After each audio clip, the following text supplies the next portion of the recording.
बिस्मिल्लाहिर्रहमानिर्रहीम सल्लल्लाहु अला हबीबिही सय्यदिना मुहम्मद व आलिही व अस्हाबिही वसल्लम। एक भाई ने हमसे सवाल किया व्हाट्सएप पर कि एक आदमी सोया हुआ होता है तो उसके मुंह से कुछ राल निकलती हैं। उर्दू में इसको राल कहते हैं और पंजाबी या सराइकी वगैरह में इसको लालियाँ कहते हैं। लाली यानी मुंह से कुछ झाग वगैरह निकलती है, पानी वगैरह निकलता है और इसकी बस औक़ात बदबू भी होती है, स्मेल आती है। और ऐसे ही बच्चों के मुंह से भी निकलती है। तो आया ये अगर निकलने से कपड़े पर लग जाए तो कपड़ा नापाक होता है या नहीं?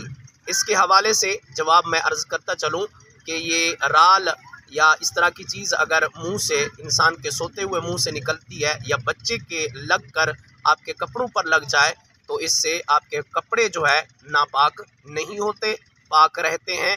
अलबत्ता अगर बदबू वगैरह आ रही है तो इनको तब्दील करना बेहतर अमल है और उस तब्दीली के बाद फिर आप नमाज और कुरान पढ़ सकते हैं। अदरवाइज़ आपके कपड़े पाक रहेंगे और इन्हीं कपड़ों के ज़रिए से आप नमाज पढ़ सकते हैं, आपकी नमाज हो जाएगी।